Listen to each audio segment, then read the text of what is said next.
Gadang araw po mga busing, madam. Update lang po tayo sa ating mga alaga, mga busing, madam. Babawi yan mga busing. Sana'y umaasa kung nasa mabuti kayong kalagayan mga busing, madam. Sa lahat ng makakapanood nitong video nito mga busing ay sana ay nasa maayos kayong mga kalagayan mga busing, madam, no. Update tayo sa ating mga patiners, ating patining mga busing, madam. Ngayon ay 3 months and 1 week na sila. 3 months and 1 week na sila mga busing, no. At ito na sila ngayon.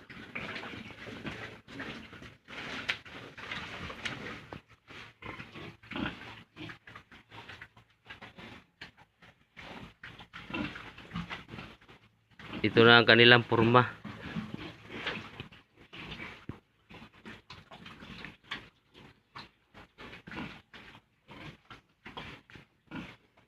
Kanila lang ay pinaliguan natin. Tapos ngayon ay hindi na mabusing kasi tanghali ngayon mga busing, pero makulimlim ang panahon. Maulan kasi sa amin mga busing. Kaya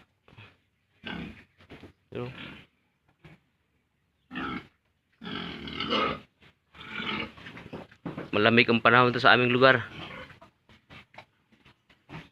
Kaya hindi mo na paliliguan.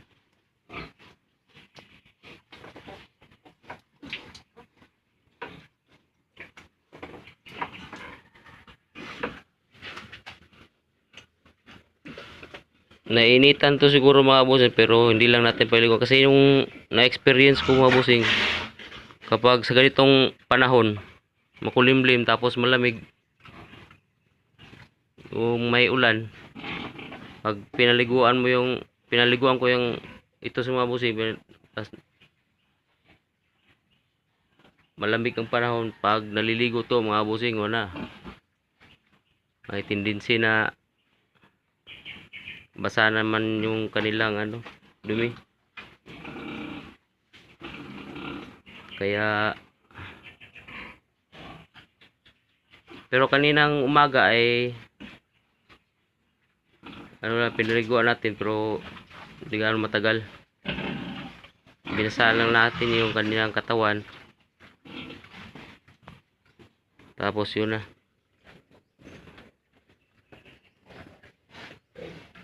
Tanghaling tapat ngayon mga busing, pero makulimlim, kaya hindi muna natin paliliguan to.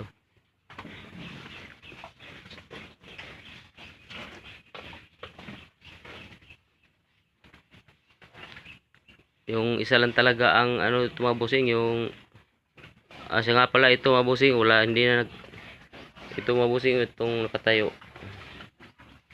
ito yung palaging nagtatae, basa yung dumi. Pero ngayon ay wala, hindi na.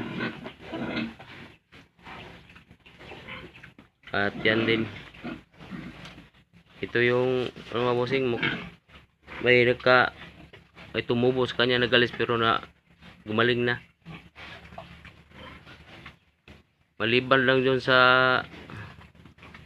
isa nating yung kapatid nito mga busing, ay wala talaga, hindi na, nawala na yung niya, pero kung kumain talaga, mahina kumain, pero hindi naman po matamlay. Sadyang lang mga busing, may depekto yata sa katawan. Papakita ko sa mga busing.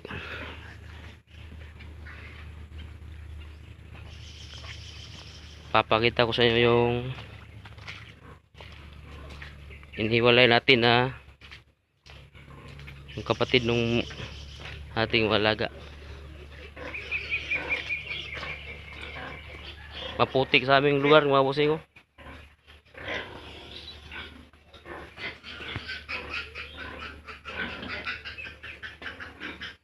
na siya mga bossing oh.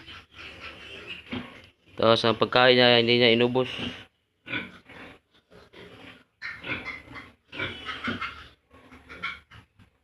Ganun pa rin yung hininga niya. Hindi pa natin nalinisan tong kulungan mga bossing, kaya sintabi mo sa mga kumakain. Baka sira yung baga niya mga bossing, baka may TB to. O ano, tao lang ba may TB, pati ba baboy mga bossing oh. Ito mga bossing, pang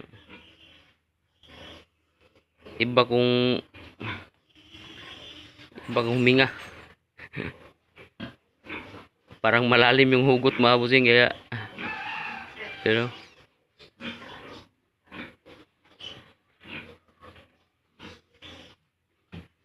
Tapos ang pagkain niya ay hindi niya inubos.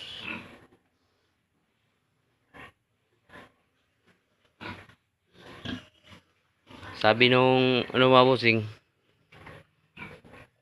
sabi nung veterinarian baka acidic daw yung katawan niya, or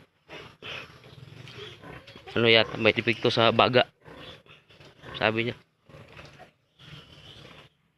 Tinanong ko kung anong dapat gawin, sabi niya katayin na lang. Katayin na lang daw. Pero ayan mga bossing, kung hindi po tayo kumakain ng ganyan mga bossing. Diyon mga bossing ang update sa ating mga alaga mga bossing no, sa patining.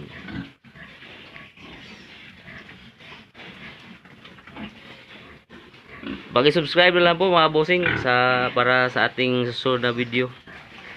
Tapos kung ayun mga bossing no. Salamat muli sa panonood mga bossing. Ingat po kayo. Shoutout sa tanang mga OFW sa laing lugar mga bossing. Dam. Sa kalain-laing lugar mga OFW na to no, sa laing lugar. Amping mo diha, amping sa tanang mga Bisaya. Sa lahat ng pati sa lahat ng mga bossing basta OFW, ingat po kayo lagi diyan mga bossing. Madam.